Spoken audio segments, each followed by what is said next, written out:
નમસ્કાર મિત્રો, ખાસ કરીને આજના વિડીયોમાં આપણે માહિતી આપવાની છે હાલનું હવામાન, જેમાં તાપમાન, પવન અને આવનારા દિવસના વરસાદ વિશેની ખૂબ અગત્યની માહિતી આપવાની છે। સૌપ્રથમ તો આપને એ જણાવી દઉં, થોડા દિવસ પહેલાં આપણે એક વિડીયો મૂકેલો હતો જેની અંદર ચૂસિયા જીવાતનું નિયંત્રણ અને એ સાથે પાકમાં વધુ ફ્લાવરિંગ કેમ લગાડવું, ખાસ કરીને અત્યારે જે આપણે ઊભા છે પાક, જેમાં કપાસમાં પણ ઘણી જગ્યાએ ફ્લાવરિંગ ખર્યો છે, એમાં ફરીથી ફ્લાવરિંગ લગાડવું હોય, તુવેર હોય, એરંડા હોય, શાકભાજી જેવા પાક હોય કે અન્ય કોઈ પણ પાક હોય, દરેક પાકની અંદર ફ્લાવરિંગ કેમ લગાડવું એની માહિતી આપણે આપેલી હતી અને એ વિડીયો પણ આ વિડીયોના અંતમાં સાઈડમાં બતાવવાનો। દરેક મિત્રો આ વિડીયોના અંતમાં એ વિડીયો જોઈ લેવાનું છે। હવે ખાસ કરીને વાત કરવાની છે, આમ તો આપણે તમામ મિત્રોને ખ્યાલ છે કે જે 17-18 તારીખથી જે કન્ટિન્યુ રાજ્યમાં વરસાદ પડી રહ્યા હતા, છૂટાછવાયા વરસાદ હતા, પણ આ વરસાદ છે એ ગઈકાલે 22 તારીખ સુધી પડ્યા। જોકે આપણી આગાહી પણ 15થી લઈને 22 તારીખ વચ્ચેના સમયની હતી ને એ મુજબ આપણે વરસાદ પડ્યા। આજે તારીખ થઈ ગઈ છે 23 તારીખ।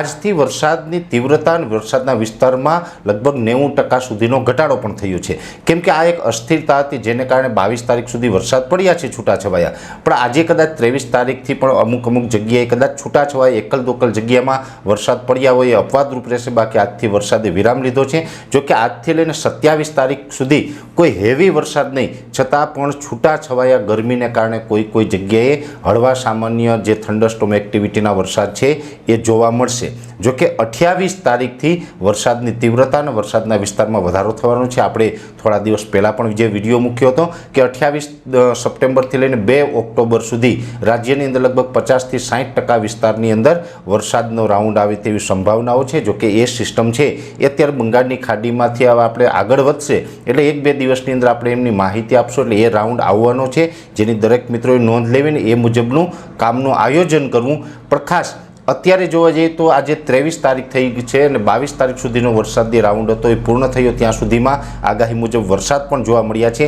હવે છૂટાછવાયા કોઈ જગ્યાએ વરસાદ જોવા મળશે, પણ એકંદરે વરસાદની તીવ્રતા અને વિસ્તાર છે વરસાદના એમાં ઘટાડો જોવા મળશે। 27 તારીખ સુધી તો વરસાદની તીવ્રતા અને એના વિસ્તારો છે એ ઘટેલા રહેશે।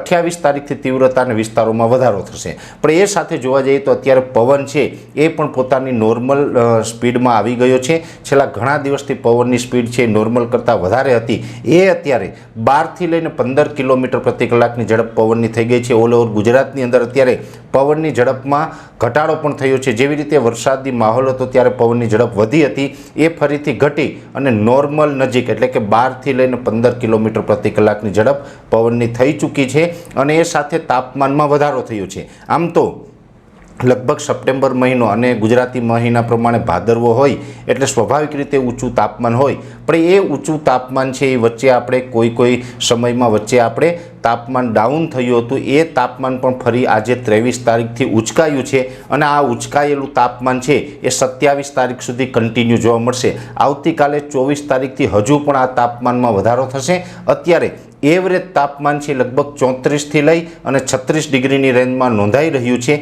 આવતીકાલથી 1થી 2 ડિગ્રી તાપમાન હજુ પણ ઊંચું જાય તેવી શક્યતાઓ છે, એટલે એક પ્રકારે કહી શકાય કે ચોમાસું પૂર્ણતાને આરે છે। વચ્ચે આપણે ઉનાળા જેવો અનુભવ પણ 27 તારીખ સુધી થવાનો છે, એટલે પવનની સ્પીડ ઘટી જાય અને તાપમાન ઊંચું આવે આવી પરિસ્થિતિ આપણે 27 તારીખ સુધી જોવા મળશે। જોકે 28 તારીખથી ફરીથી નવો વરસાદનો રાઉન્ડ આવશે, ત્યાર પછી ફરીથી તાપમાન છે એ નીચું આવશે, પણ ત્યાં સુધી તાપમાન છે એ ઊંચું રહેવાનું છે, એટલે આપણે ઉનાળાનો અહેસાસ પણ થતો રહેશે, જેની દરેક મિત્રોએ નોંધ લેવાની છે। વિશેષ માહિતી નેક્સ્ટ વિડીયોમાં આપવાની છે, પણ શરૂઆતમાં મેં આપને જણાવ્યું હતું આ સાઈડમાં વિડીયો દેખાઈને ટચ કરીને જોશો એટલે લસ્ટર અને ધાકડ દવા વિશેની સંપૂર્ણ માહિતી મળી જશે। દરેક મિત્રોને વિનંતી રહેશે વિડીયોને લાઈક આપીને દરેક ગ્રુપમાં શેર કરવો, યુટ્યુબ ચેનલને સબસ્ક્રાઈબ કરવી, જો તમે અમને ફેસબુક પેજ ઉપર જોઈ રહ્યા હોય તો પેજને ફોલો કરજો।